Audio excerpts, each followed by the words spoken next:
following program is a peer-to-peer advice show and does not diagnose mental health conditions. If you're seeking social services, please call or text 211 or go to 211.ca.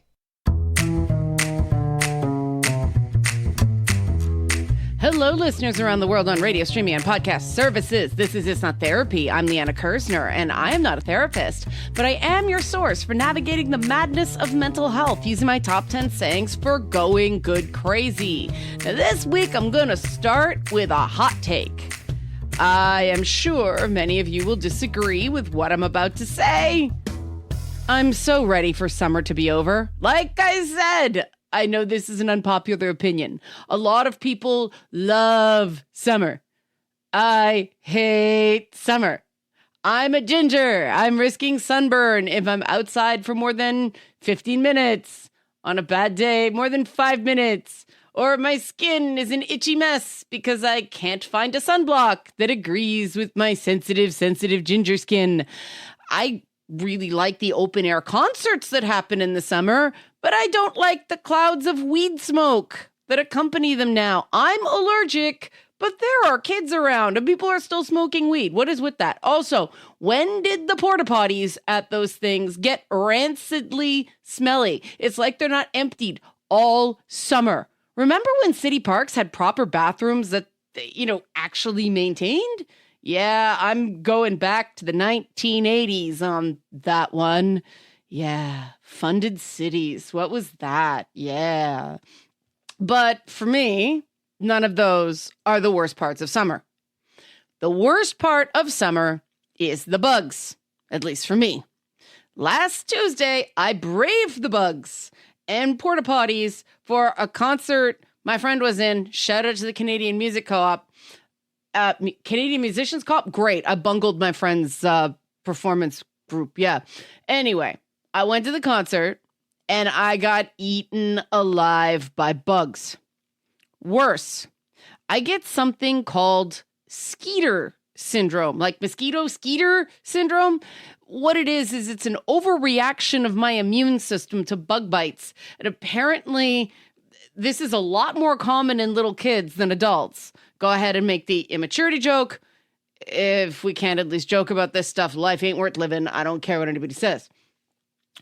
But what happens is instead, the red bump you get from a mosquito bite, it's sort of contained and it's itchy, but it sort of stayed in one. No, I get like these 3-inch angry, swollen patches around the bite. And there's like a hard lump in the middle of that 3-inch patch. The same thing happens to me with vaccines, and they take weeks to completely go away, and I am currently covered in them.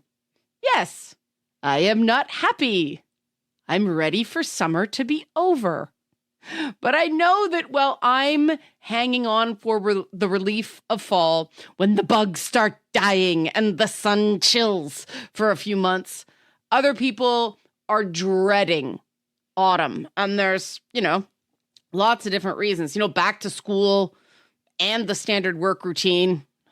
I'm not sure if parents are dreading the back to school or the standard work routine more. It depends on how much they like their kids.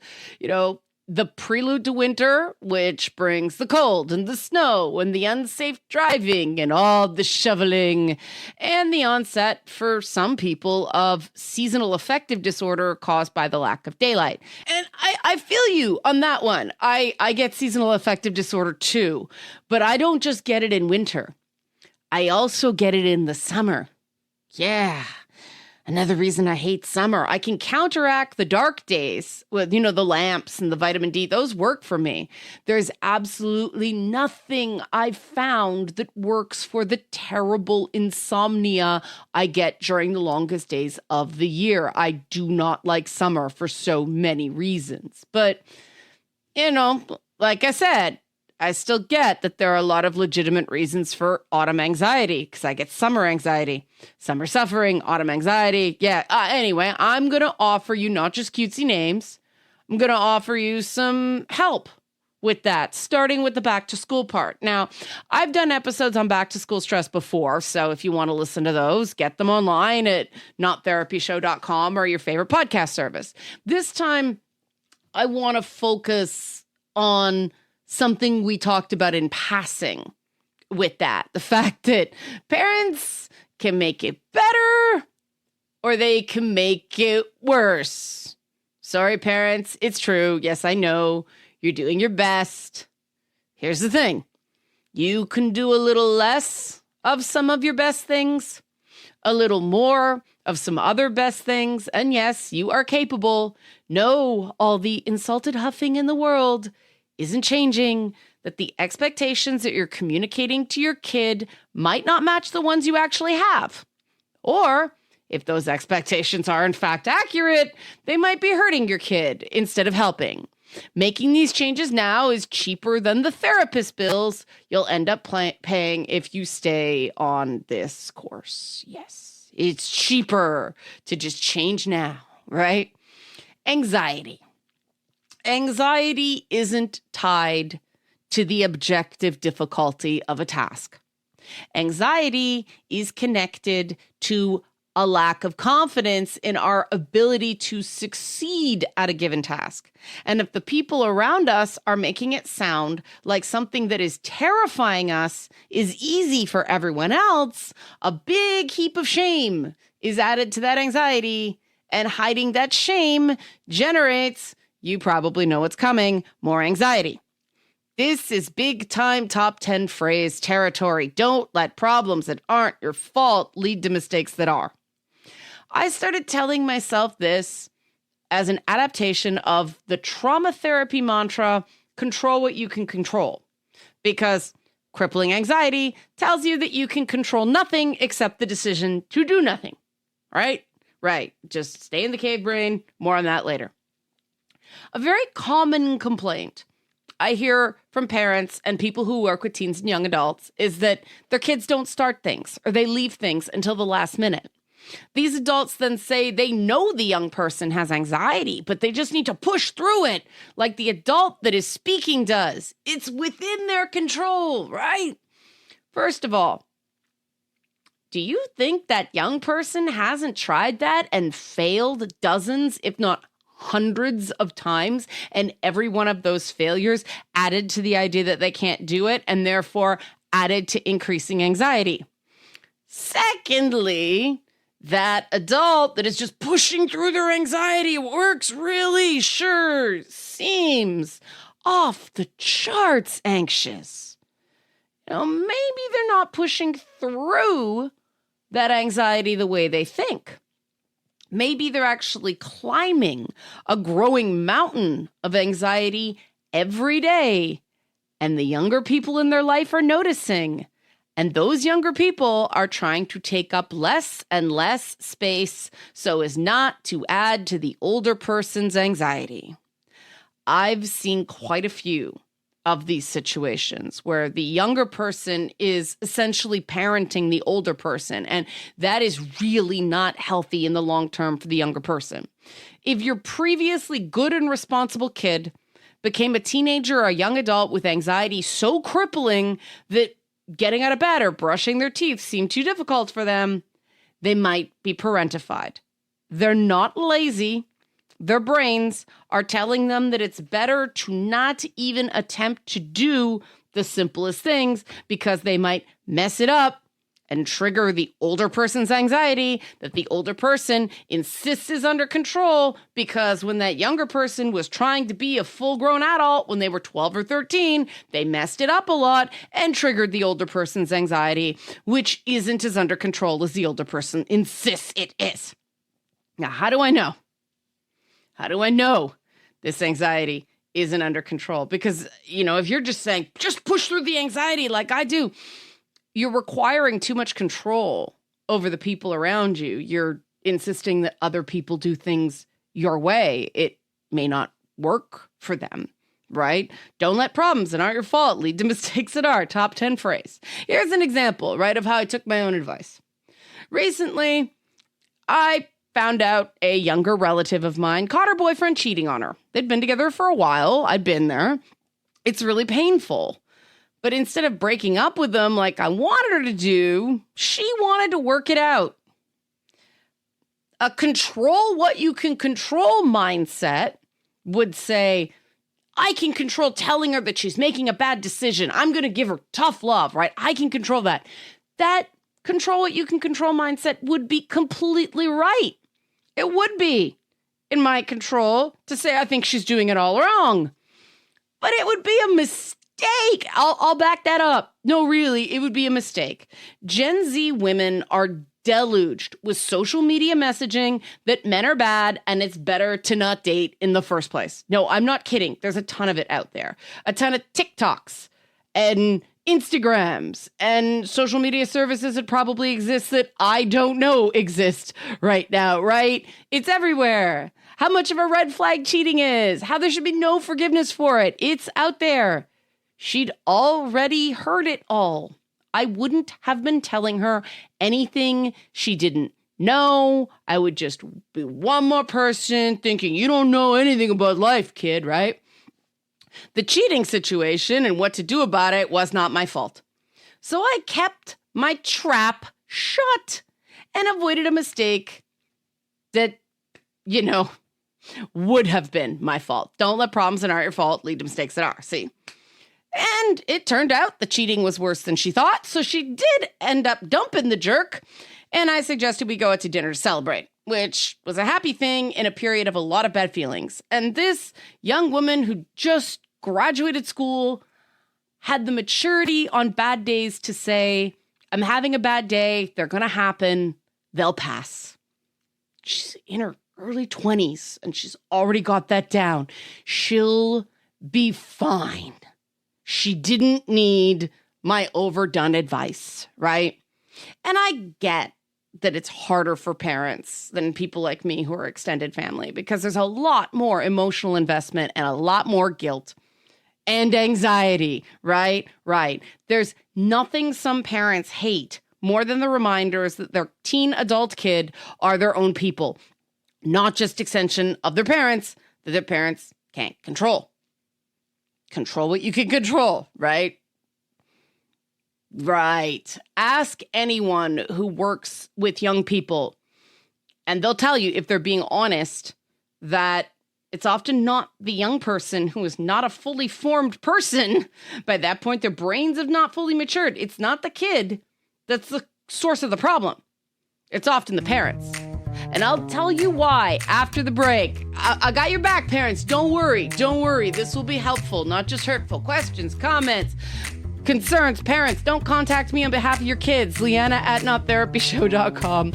At nottherapyshow on social media. I kid. But we're going to talk about how parents are contributing to their kids' autumn anxiety, even if they're adult children, when we come back on It's Not Therapy. The following program is a peer-to-peer advice show and does not diagnose mental health conditions. If you're seeking social services, please call or text 211 or go to 211.ca.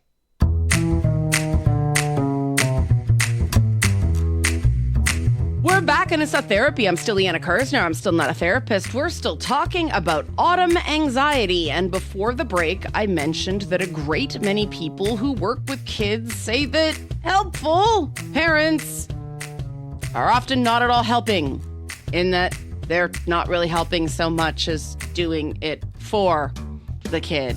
And doing it for the kid gives the kid the sense that the kid can't do it, and that contributes to anxiety instead of easing it. Remember, anxiety is not about the difficulty of the task. It's about the lack of confidence that you can meet the challenge, even if you think it's easy for other people, right? I'm going to keep repeating this because it's central to understanding and combating anxiety, right?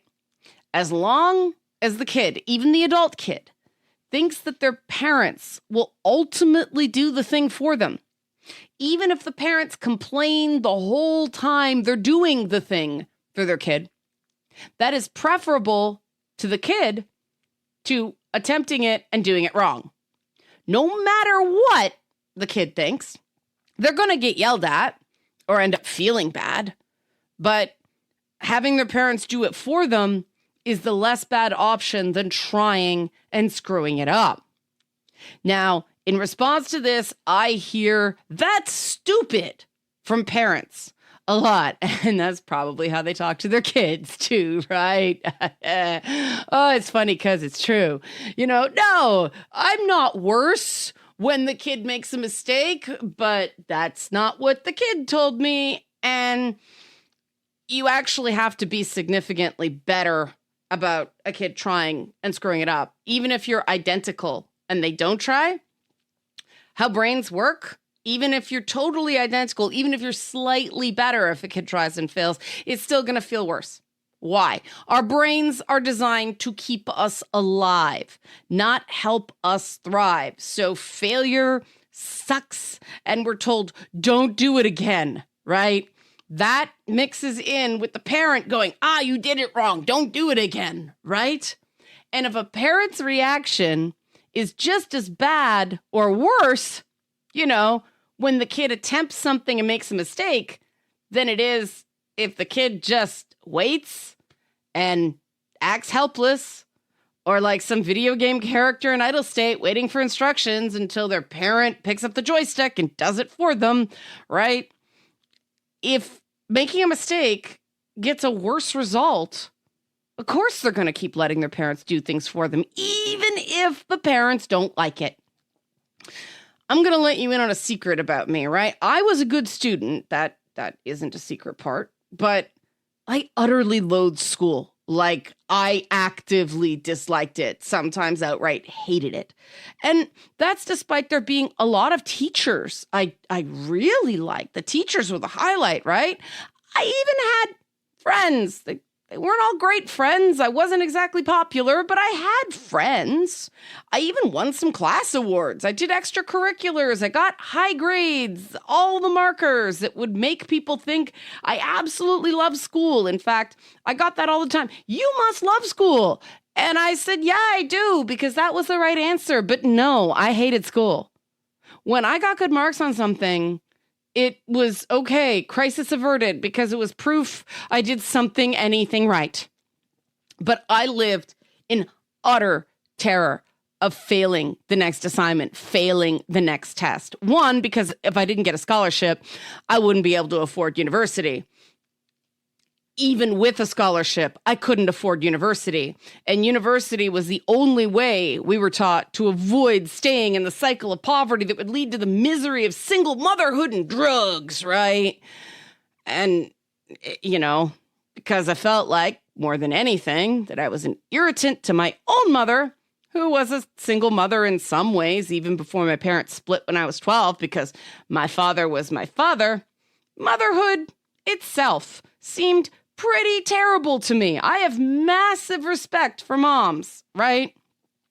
Because apparently dealing with kids, I was a kid, glowing report cards, glowing reports on Meet the Teacher night. Apparently I was still a little monster that was impossible to deal with day in and out, right? Now, single motherhood, if even that with two parents in the house, help. Single motherhood of that kind that the dad is never around, well, that seemed like a fate worse than death. And as an adult, I understand why parents take out their unhappiness on their kids, but when you're said kid, you just think you're defective, a burden, and an annoying cause of your parents' misery. Right? Yeah. Hear that, parents? If you seem constantly stressed out around your kids, they're probably blaming themselves. If you get more stressed out around back to school time, the kids are going to feel anxious about back to school time, even if they like school. And if you sit your kids down and straight up ask them if they're blaming themselves for your anxiety, they're going to do what I did. They'll lie and give you the right answer because they're predicting that you will have a really bad reaction to the wrong one. That, yeah, they're blaming themselves. And not only did I grow up with that way, I deal with the aftermath of this in adults for a living as peer support. So take my word on this, okay?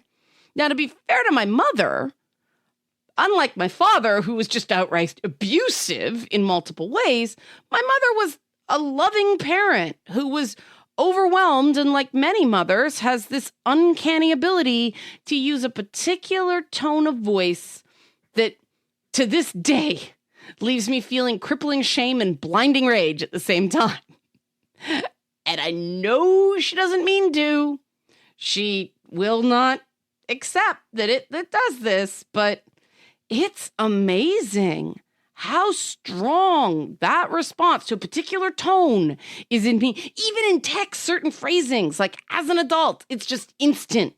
And I know a lot of you out there feel me on this. You love your mother. You know your mother tolerates you, right?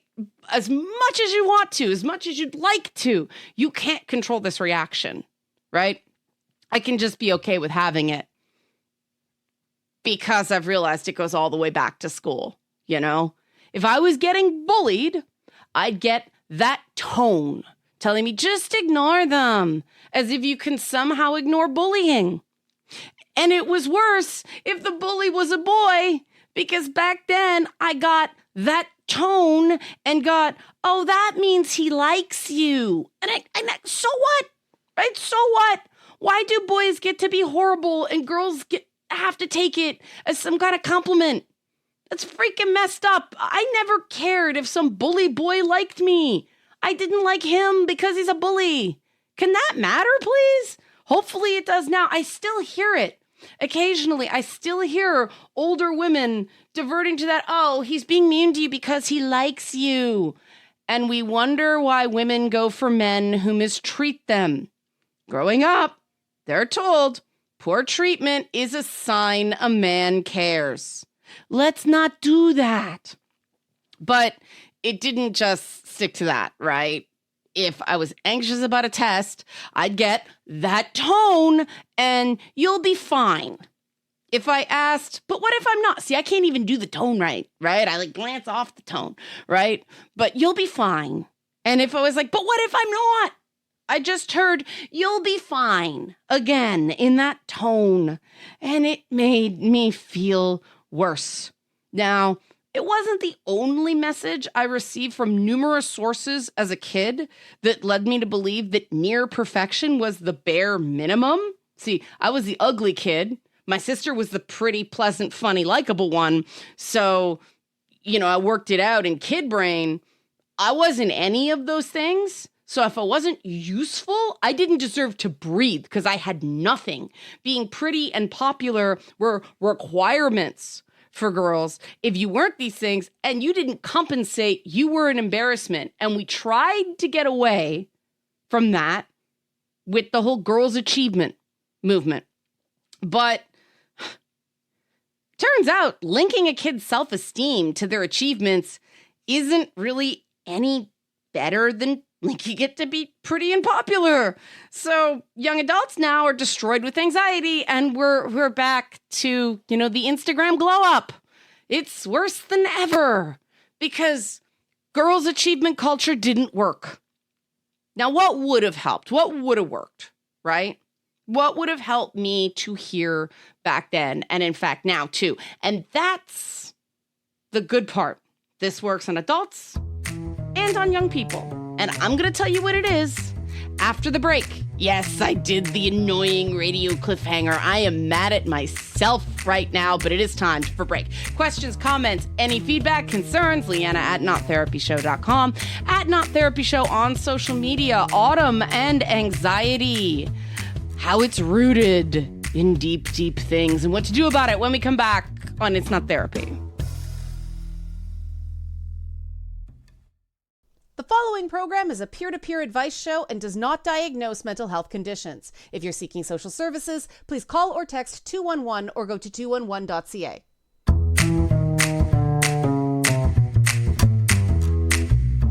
We're back and It's Not Therapy. I'm still Liana Kersner. I'm still not a therapist. We are still talking about autumn anxiety and anxiety in general. It's a good way to talk about anxiety in a way that's targeted because anxiety, big topic, but there are some fundamentals. Before the break, I talked about why I dreaded school.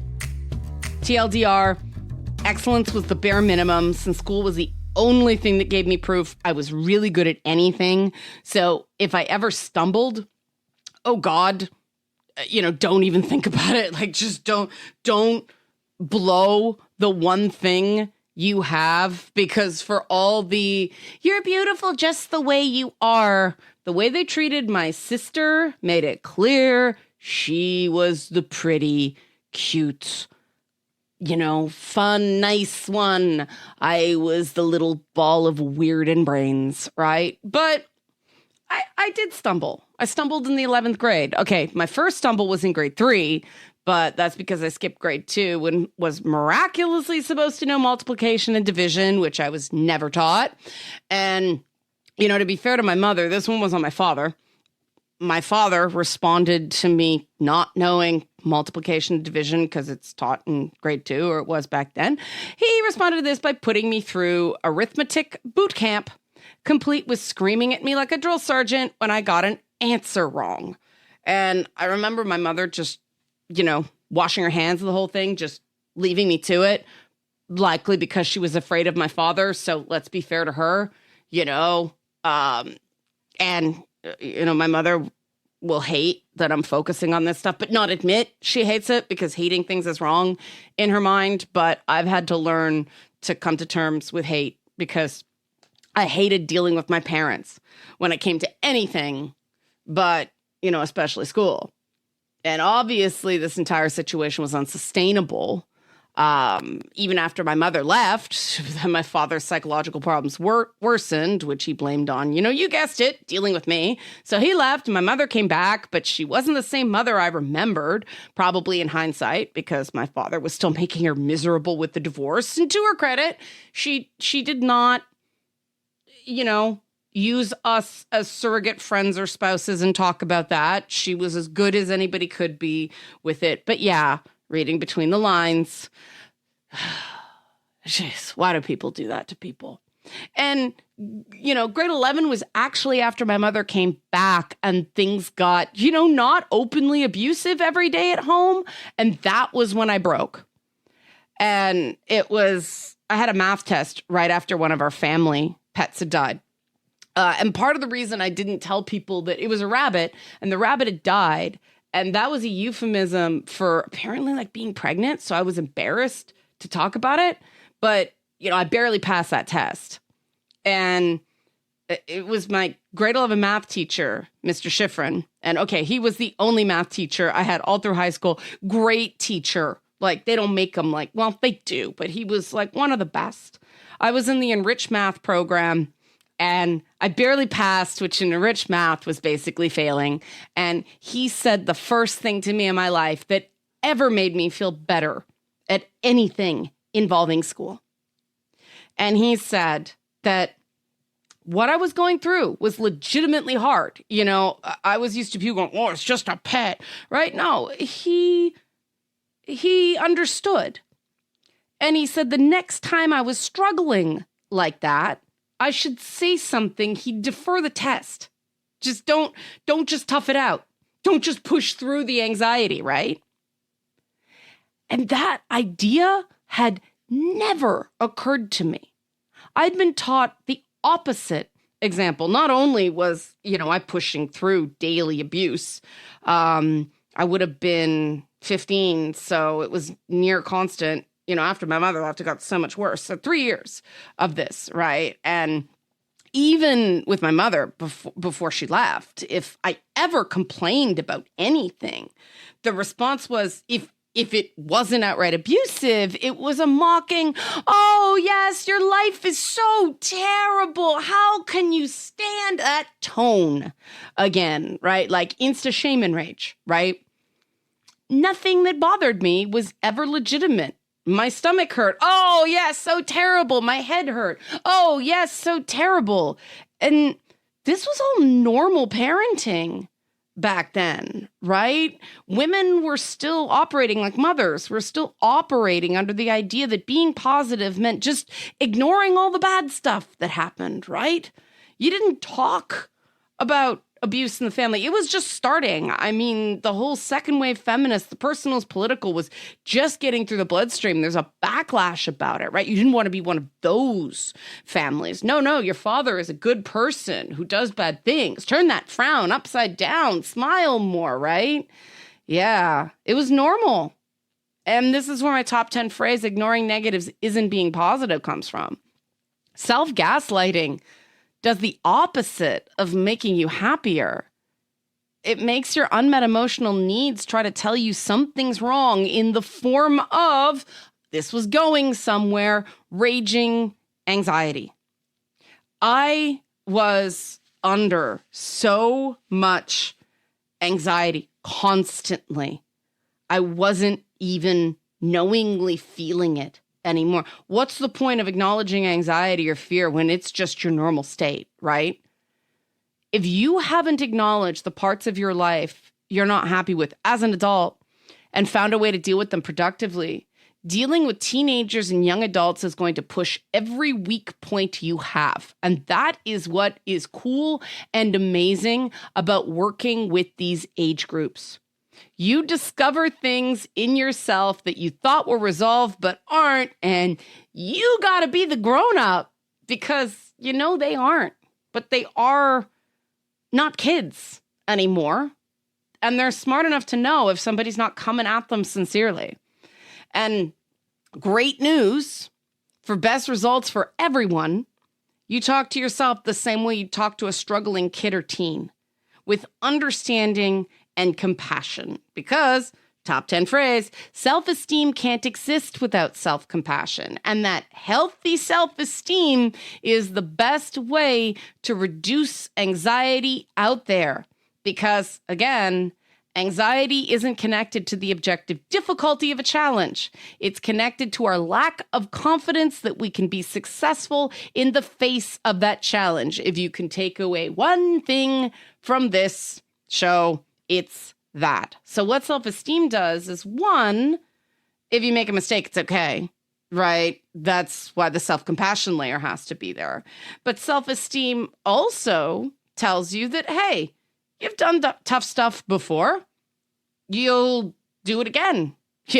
I'm going deep into my childhood, not because I want sympathy. I know I won't get it, but I want people to know, no, I've been through it.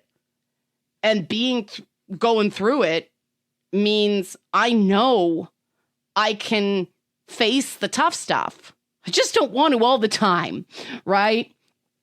Instead, going back to me as a kid, instead of you'll be fine in that annoyed, long-suffering tone that sets me off even now, back when I was a teenager, freaking out about a test, instead of that, leading to me feeling like an annoying burden and therefore not worthy of life yet again, what would have helped to hear is, if you don't do well on this test, we'll figure out what went wrong and we'll tweak some things so you'll do better next time, right? And actually mean it, not a platitude. You have to follow through. That was the great thing about this teacher, is he followed through. Something like that, saying, next time, tell me, what you're going through is real. Tell me, don't just write the test when you're not in the mindset to do it. That left me feeling like I had people who wanted me to do well, but sometimes knew I couldn't. And that was okay. It was the permission to not be okay that made it okay. The young people in your life are hoping to hear that you'll be there to help them get back up when they fall, instead of just doing everything for them. That doing everything for them is contributing to their anxiety, letting them mess up a couple times and getting the awareness that it will be okay. You did it, you screwed up, you'll screw up again. Anybody who has accomplished anything in life has failed and failed hard. You'll go on. And the kid inside you, inside all of us, is hoping to hear the same thing. But a lot of us adults don't really feel supported. And we don't know what to do about it other than just ignore it, ignore the anxiety, push through, even though we can't, right? We've been taught by society to ignore the negatives and fake well until we break down or blow up. It's bad enough that the world will give us a break. It never really does. And the younger generations are paying for our toxic so-called productivity, and we're blaming COVID. Thing is, the trends were starting before COVID. We were getting data that something was starting to go very, very wrong in 2015. COVID-19 was called COVID-19 because it started in 2019. Yeah, COVID accelerated things, no doubt. But part of the reason for that was because kids had a front row seat to their parents' complete lack of self-compassion during lockdown, and their parents were trying to control lots of things they thought they could control, but they couldn't, right? That is a big part of it. Not the only part, but it certainly contributed. And we need to start admitting that we adults are overwhelmed and slow down just a bit. Oh, people are slow down. No, slow down just a bit so we can model good behavior for young people instead of modeling hypocritical, perfectionist burnout. Top 10 phrase, perfect is a lie. Stop trying to be perfect. If you can't tell the people around you when you're not okay, why is that? Is it really about them? It might be, okay? That's one branch in the flowchart. Or is it possibly that shame you learned to twin up with anxiety as you absorbed your family's dysfunctions, possibly even intergenerational trauma? Now, I'm not telling you you need to slow down. I'm going to pitch to you why you want to slow down. And I'll do that after our last break. Some tips to start based on that idea. Don't worry, this does not mean unpacking trauma. It's simple stuff you can start doing today. It actually feels immediately good. Questions, comments, concerns, Liana at nottherapyshow.com. Not Therapy Show on social media. Tips to tame autumn anxiety. You're going to want to hear this, even though you don't need to, after this break on It's Not Therapy. The following program is a peer-to-peer advice show and does not diagnose mental health conditions. If you're seeking social services, please call or text 211 or go to 211.ca. We're back on It's Not Therapy. I'm still Liana Kirsner. I'm still not a therapist. I'm still talking about autumn anxiety.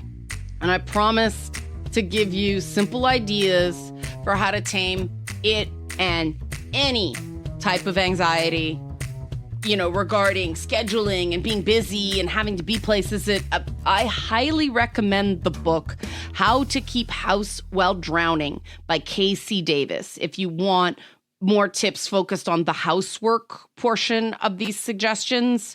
And I mean, that's relevant, right? Because when things get busy again in the fall, the keeping house while drowning could suffer for a few weeks. And that's okay, right? You don't need to immediately do everything. And no, you really don't. You gotta back off the need. We're addicted to need to. And need to raises anxiety, right? Need to makes us feel important. It makes us feel essential. Okay, you may have constructed an ego around that. But again, it's raising anxiety. Brain science here. What creates the good brain chemicals that offset anxiety? Want to. Yeah, and the example in How to Keep House While Drowning is instead of, oh, I need to do laundry, it's, wouldn't it be nice to have clean clothes? Yeah, I want clean clothes. That's it. That's the whole thing for reducing anxiety. Want to, wouldn't it be nice? Instead of need to, necessity, must, I should, I'm forced to. Getting back to the school thing, your kid is playing video games or watching TikToks until 2 a.m. because they want to play video games and watch TikToks, right? The thinking is that they need to get up for school on time in the morning, so why wouldn't they put that first? Because that's not what brains do, and they're teenagers. They need the want to fix. Their brains need it like we need food and water, right? and sleep, which is what they're losing staying up till 2 a.m. watching TikToks, right? Okay.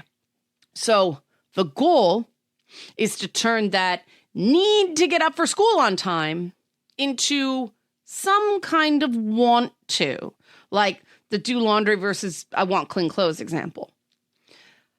Going back to me and my example, I always really liked the learning parts of school. It was the punishments and testing and the fear of punishment that came with not doing well on a test that I dreaded. You know, even now, I've been finding myself particularly averse to that especially mean kind of feedback I get whenever I put something out on the internet ever. So I don't focus on that. I want to put out a show that some people like. Not everybody's going to, but some people will. 182 episodes, somebody likes it. They find it useful. I like that, right?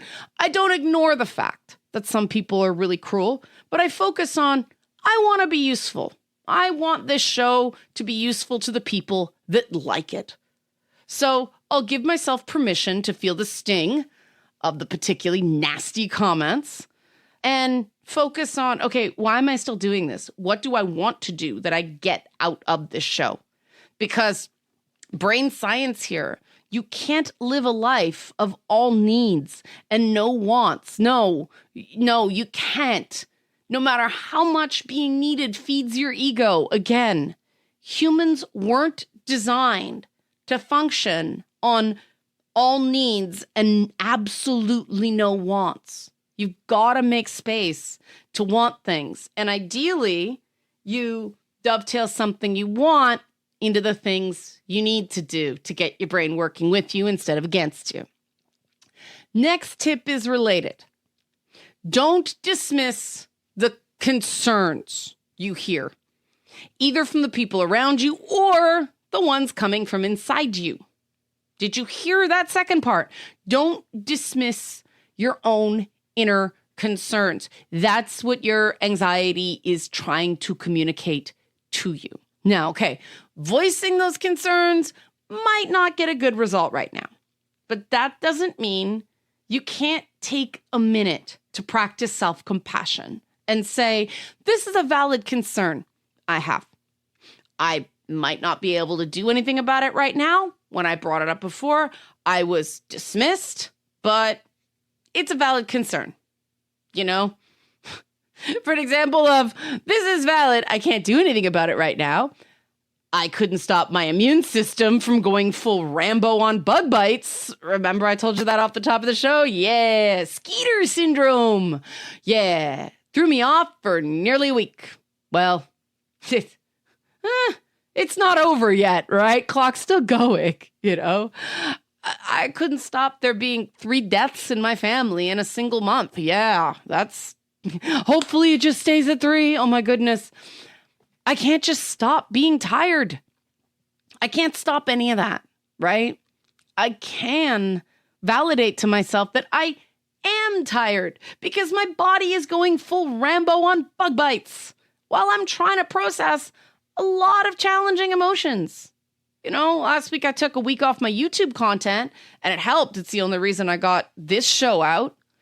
And this is the don't let problems that aren't your fault lead to mistakes that are part of this point. If you're ignoring and dismissing your own body and your own brain screaming at you through anxiety that something is wrong, I guarantee that you're dismissing valid stuff from the people around you. You are not tired, because you choose to be. You are not tired because you're lazy. You're tired because you're tired. Lazy and tired aren't the same thing. Stop dismissing your own pain and weariness, and you'll be amazed at how much more stress you can handle from others. You'll stop being that person going, I can't be around your negativity, and start understanding that, hey, when you have more compassion for yourself, you got a heck of a lot more for other people too, right? So if you want to be there for others and not get overwhelmed by other people's emotions, Well, this is the way to do it. Go easier on yourself, and dealing with other people becomes easier too because you have more in the tank. Now, back to control what you can control, right? I'll say top 10 phrase, be the hero of your own story and not anyone else's. Now, it might be too late to have a family discussion about expectations and concerns for this coming school year, but it's probably not. Let everyone know. Family meeting, bring one thing they're excited for this school year and one thing they're the opposite of excited for, right? Making it just one thing each limits the amount of time for the conversation and stops your family drama llama from dominating the conversation. There's one in every family, sire, two in mine, and they always manage to ruin special occasions. Thank you, Zazu from The Lion King. Now, everybody presents these things. And everybody else takes turns listening and validating the feelings expressed before offering suggestions, right? And don't do the thing for them. Teach the anxious family member that they can face these challenges themselves, tying it in to the thing they're looking forward to, the thing they want to do, right? Now, add to this. What's one thing, only one thing, each family member can do to help the rest of the family during this challenging period? Again, just one thing. If you've heard the episodes I've done about productivity, making positive changes, and even just starting stuff, the experts on those shows made it very clear that the science says you can only make one change at a time and expect it to stick. So if you're giving your kid a laundry list of complaints about what a bum they are because you're stressed out and can't cope, you're setting them up to fail. And you don't want to do that, right? Even if you feel like you need the vent. And this is the final tip. Check in once a month to see if someone is overwhelmed before it hits a breaking point. And don't be surprised if people are hiding struggles the first few times. It's stunning to me how that's become all pervasive in society, but notably in Gen Z. Again, they've borne the brunt of Gen X and the boomers being screwed up before them. I'll take part of the blame here. You know, it'll take time before they realize that if they speak up, they won't instantly get criticized or dismissed for struggling. They'll get validation and support. And once that sinks in, they'll want to tell you what's going on with them, instead of feeling like they need to talk about things. See how that works? Need to talk doesn't feel good. Hey, I want to talk. That feels good. All right. We are at time. Questions, comments, any feedback, Liana at nottherapyshow.com. Nottherapyshow.com is the website. At nottherapyshow on social media. I think I got that right. If I didn't, oh well, I've been talking about we live through mistakes. You're crazy is only a problem if it's hurting you. See you next time.